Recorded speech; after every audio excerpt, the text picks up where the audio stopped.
Morning டிஃபனுக்கு வந்து தோசையும் தக்காளி குருமாவும் அம்மா வச்சு கொடுத்தாங்க. நல்லா சாப்பிட்டாச்சு. மத்தியானத்துக்கு வந்து செவரொட்டி பண்ணிக்கலாம் அப்படின்னு சொல்லிட்டு காலையிலேயே அப்பா போய் நேரமா செவரொட்டி வாங்கிட்டு வந்துட்டாருங்க. செவரொட்டி வந்து புரட்டாசி மாதம் அப்படிங்கிறதுனால இங்கே ஈஸியாக கிடச்சிருச்சு. இல்லைன்னா செவரொட்டிக்கு ஒரே டிமாண்டாக தான் இருக்கும்.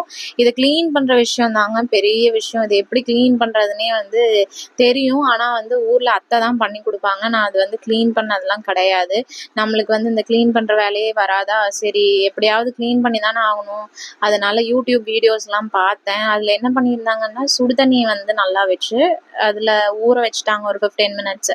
நானும் சுடு தண்ணி வச்சு அது ஒரு 15 மினிட்ஸ் வந்து வாங்கிட்டு வந்து செவரொட்டியை போட்டதையும் நல்லா வந்து ஃப்ளஷ் எல்லாம் வந்து விரைச்சிருச்சுங்க. ஸோ தட் க்ளீன் பண்ணுறதுக்கு இன்னுமே ஈஸியாக இருந்தது. தோல் எல்லாமே ஈஸியாக வந்து வெளியில் வந்துருச்சு. ஊற வைக்காமல் இருந்தோம் அப்படின்னா அது வந்து செவரொட்டி கொல கொலன்னு தானே இருக்குது. நம்ம இந்த தோலெல்லாம் இவ்வளோ ஹார்டாக பிடிச்சி இழுக்கும்போது உள்ளே இருக்கிறது வந்து கட்டாகி பிளட் எல்லாம் வந்து வெளியில் வரக்க ஆரம்பிச்சிடும். அப்புறம் அதில் ஒரு யூஸுமே இருக்காது இல்லையா. ஸோ இந்த ட்ரிக் வந்து யூஸ் பண்ணி பார்த்தேங்க. உண்மையாலுமே நல்லா ஹெல்ப்ஃபுல்லாக இருந்தது. என்னால் முடிஞ்ச அளவுக்கு வந்து எவ்வளோ க்ளீன் பண்ண முடியுமோ அவ்வளோ க்ளீன் பண்ணிட்டேன். க்ளீன் பண்ணதுக்கப்புறம் ஒரு நைஃப் வச்சு நாளாக கட் பண்ணி எடுத்துட்டாங்க. க்யூபாக கட் பண்ணி எடுத்துட்டேன்.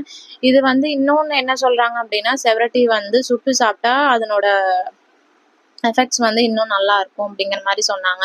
சுட்டா வந்து பாப்பா வந்து சாப்பிட மாட்டா. சரி 2 பேருமே சாப்பிடலாம் அப்படின்னு சொல்லிட்டு தான் நான் வந்து வேக வச்சு கொடுத்துக்கலாம் அப்படின்னு சொல்லிட்டு கட் பண்ணிட்டு இருக்கேன். வேக வைக்கிறது வந்து தாளிச்செல்லாம் வேக வைக்கிறது கிடையாதுங்க. ஒரு வடக்கல்ல நம்ம வந்து தேவையான அளவு தண்ணி ஊற்றிக்கணும். தேவையான அளவு தண்ணி அப்படின்னா கொஞ்சம் ஜாஸ்தியாகவே அது வேகிற அளவுக்கு தண்ணி ஊற்றிட்டு செவரொட்டி வந்து உள்ளே போட்டுருவேன். உள்ளே போட்டு தேவையான அளவு உப்பும் கொஞ்சமாக மஞ்சத்தூளும் போட்டு லிட்டு க்ளோஸ் பண்ணி வைக்காம லோ ஃப்ளேமில் நல்லா வேக வச்சுக்கணும். இந்த மாதிரி பார்த்தீங்கன்னா நல்லா கொதி வரும். மேலே பொங்கியும் வரும். நம்ம அப்பப்போ ஓப்பன் பண்ணி பார்த்துட்டு லிட்டு க்ளோஸ் பண்ணக்கூடாது. அப்படி பார்த்துட்டு வெந்துருச்சு அப்படின்னா ஸ்டவ் ஆஃப் பண்ணிட வேண்டியதான். பாப்பாவுக்கு வந்து அளவாக 4 பீஸ் எடுத்து வச்சுட்டு கூட இருக்க அந்த தண்ணியும் எடுத்து வச்சுட்டேன். ரொம்ப நேரம் ஆயிடுச்சு அப்படின்னா அது ட்ரை ஆன மாதிரி ஆயிரும். அதனால அந்த தண்ணி கூடயே எடுத்து வச்சுட்டேன். எனக்கு வந்து மீதம் இருக்கிற தண்ணியை நல்லா ட்ரை பண்ணி ஃப்ரை மாதிரி பண்ணிட்டேங்க. பண்ணி இருக்கிற பீஸ் எல்லாமே சாப்பிட்டேன். பார்க்கலாம், ஒரு 10 டேஸ்க்கு ஒன்ஸ்னாச்சு சாப்பிட்டா ஹீமோக்ளோபின் லெவல் கண்டிப்பாக இன்க்ரீஸ் ஆகும்னு சொல்கிறாங்க. ட்ரை பண்ணி பார்க்குறேன்.